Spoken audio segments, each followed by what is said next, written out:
런하 반갑습니다. 오늘 월요일 잘 보내셨는지 모르겠어요.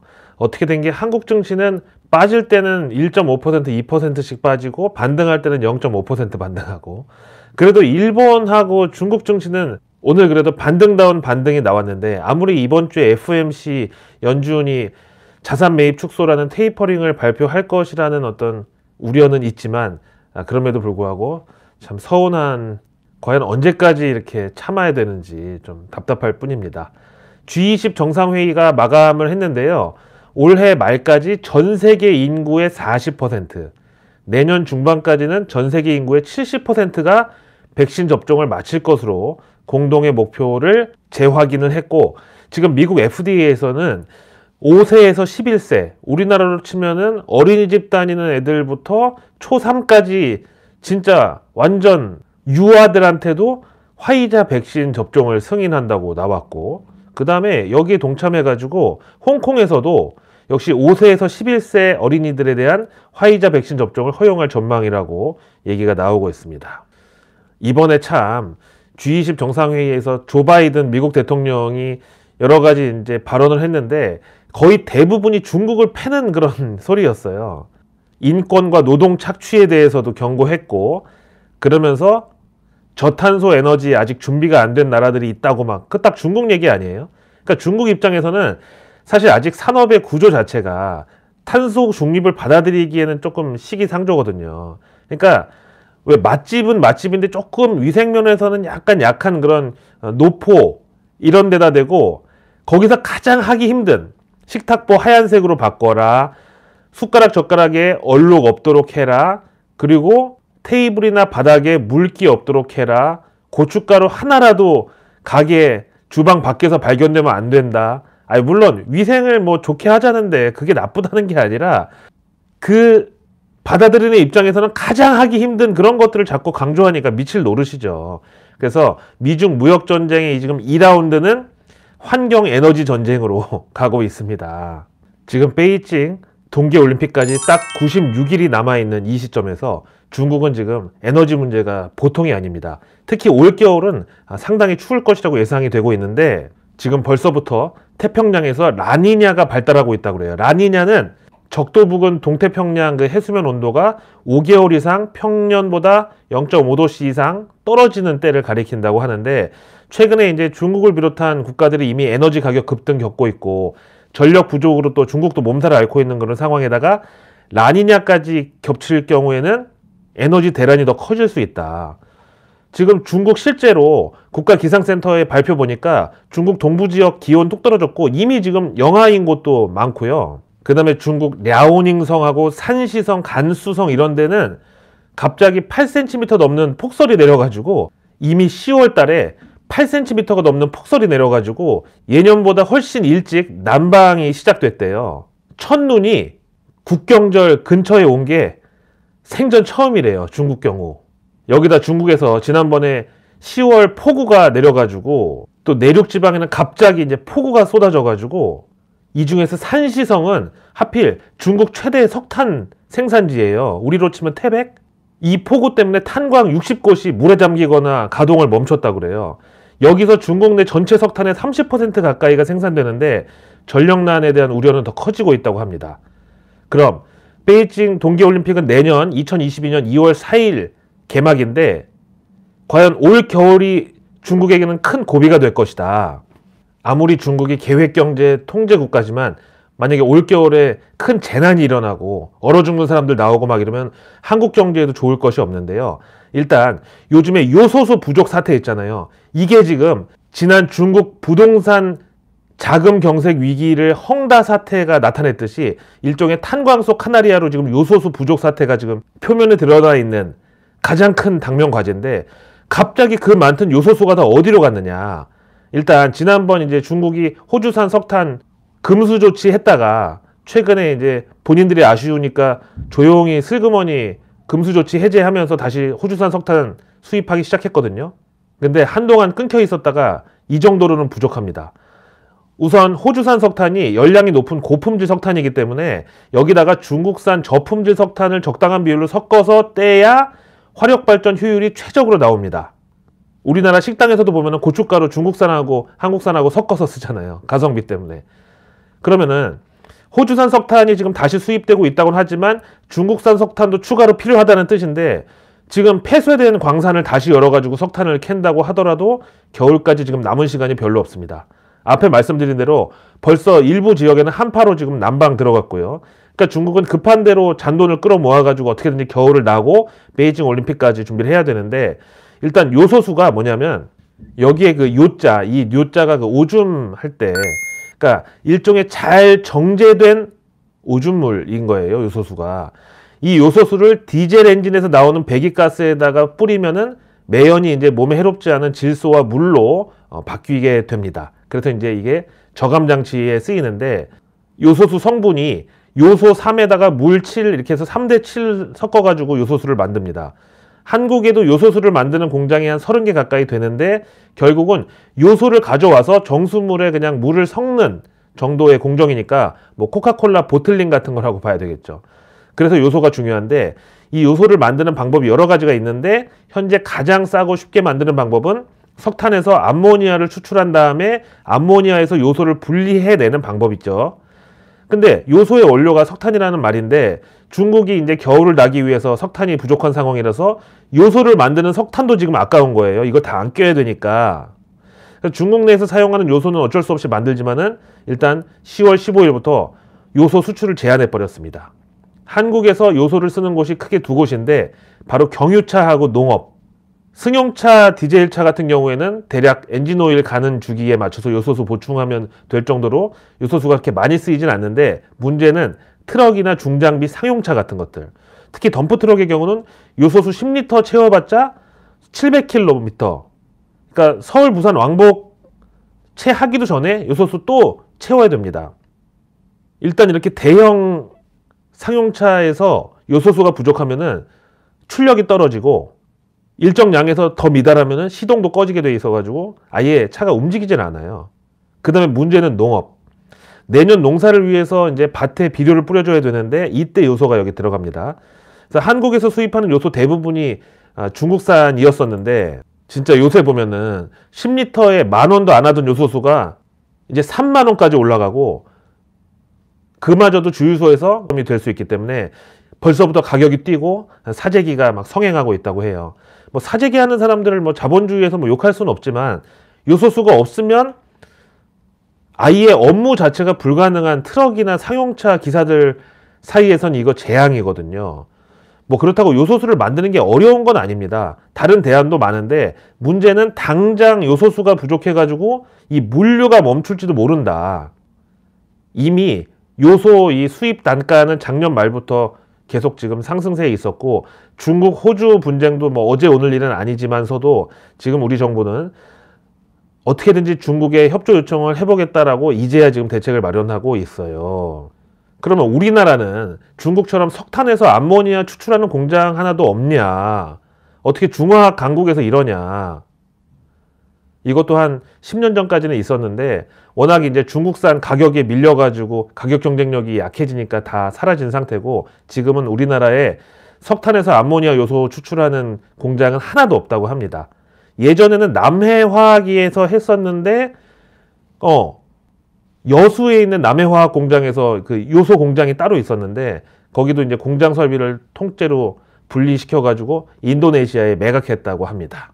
결국 라니냐로 시작해서 석탄 부족, 요소수 부족, 물류, 파탄 위기까지 연결되는데, 그럼 라니냐는 또 왜 왔느냐 하면, 또 여기서 미국에서 이거 봐, 탄소 배출 그렇게 많이 하니까 기상이변 때문에 라니냐가 온 거 아니야. 계속 이렇게 지금 미국이 중간에 껴가지고 막 지휘자 역할을 하고 있는 거예요.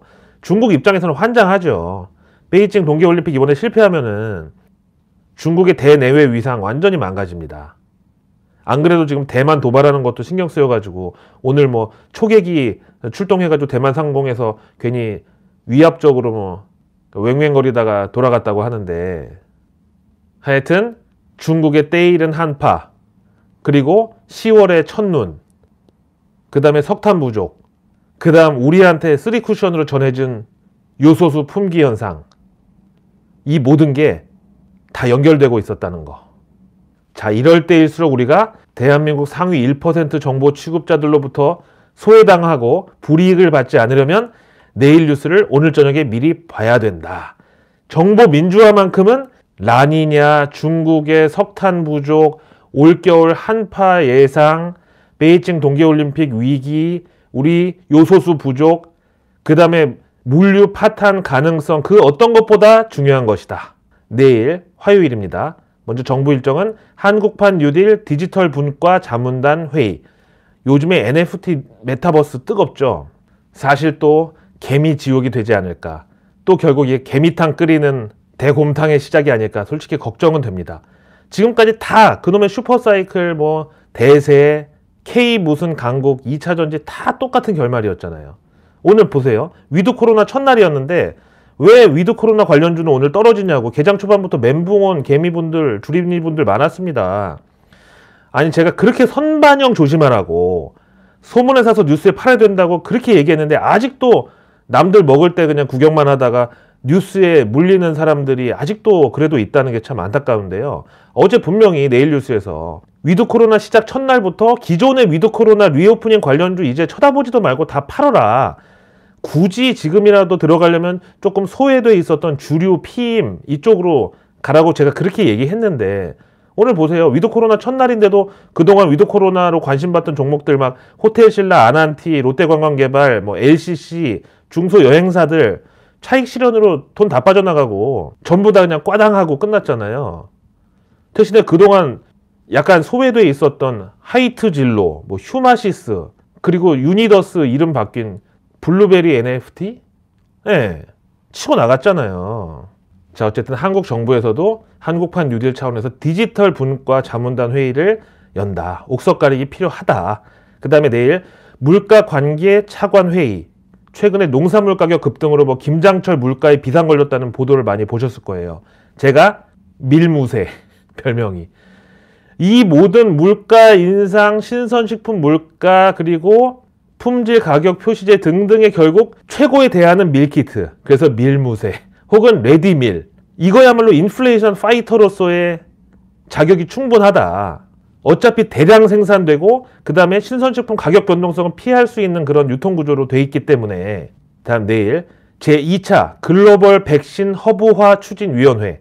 앞에서 말씀드린 G20 결과에서도 보셨지만 이 백신은 위드 코로나 들어간다고 해서 그냥 관심권에서 잊혀질 그럴 사안이 아닙니다. 다음 내일 산업부 2차관은 러시아 극동 북극 개발부 장관 면담을 가집니다.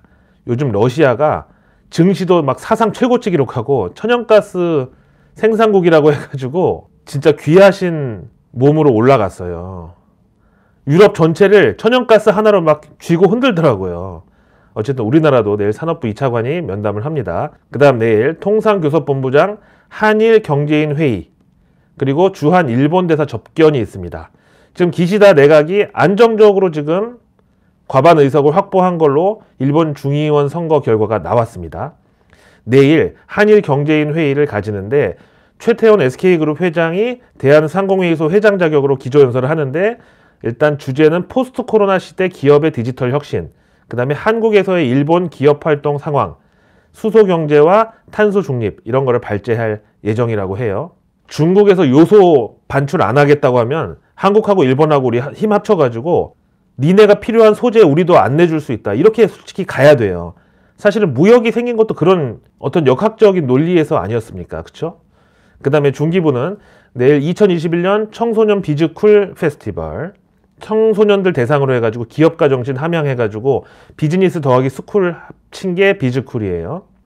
집에 자녀분이 아직 중고등학생인데 뭔가 비즈니스 마인드가 있다. 그렇다고 저 어렸을 때처럼 뭐 이렇게 빨간 책 팔고 사고 이런 그런 거 말고 비즈니스 마인드. 엄마 나 100만 원만 꿔주면 내가 겨울에 군고구마 장사해가지고 200만 원을 갚을게. 약간 이런 마인드가 있다. 이거 중기부에서 지원합니다.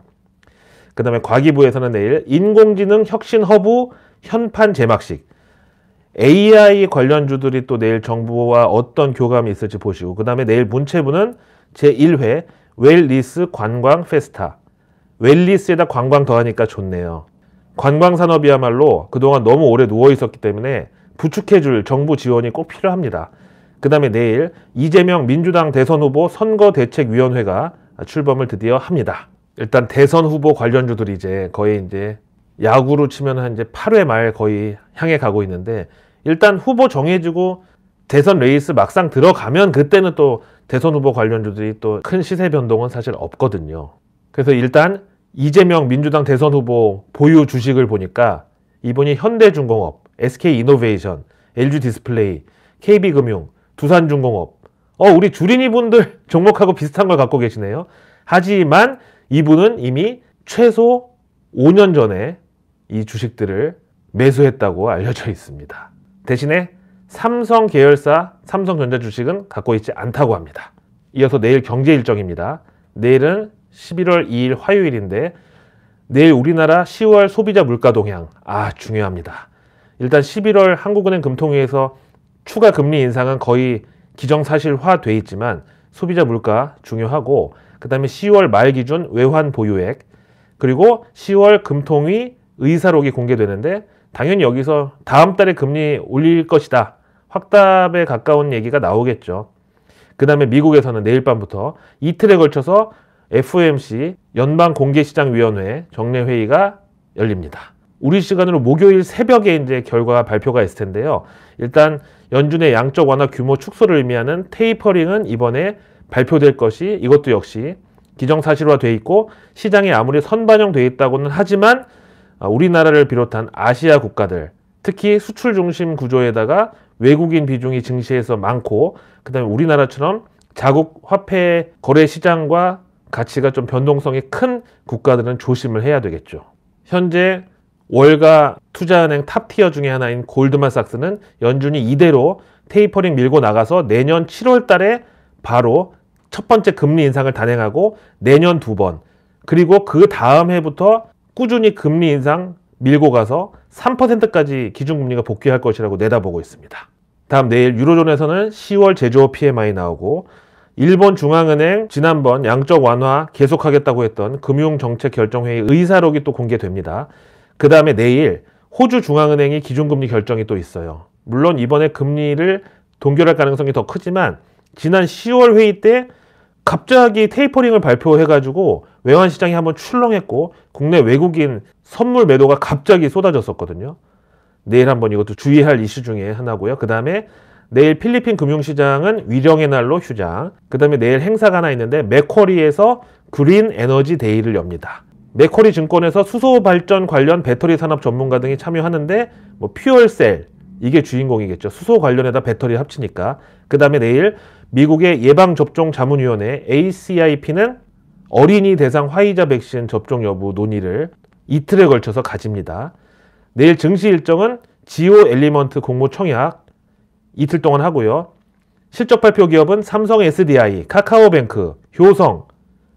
진짜 여기까지만 들어도 지금 주린이 분들 다 몰려가지고 피눈물 나는데, 더 화나는 건 실적이 좋은데 주가는 반등을 못하는 거.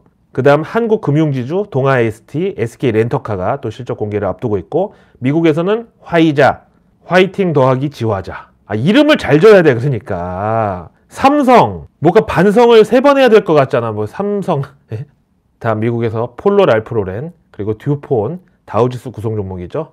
화학주인데 실적 발표를 앞두고 있습니다. 저는 내일 저녁 7시에 또 내일의 내일 뉴스를 들고 여러분들 찾아뵙겠습니다. 고맙습니다.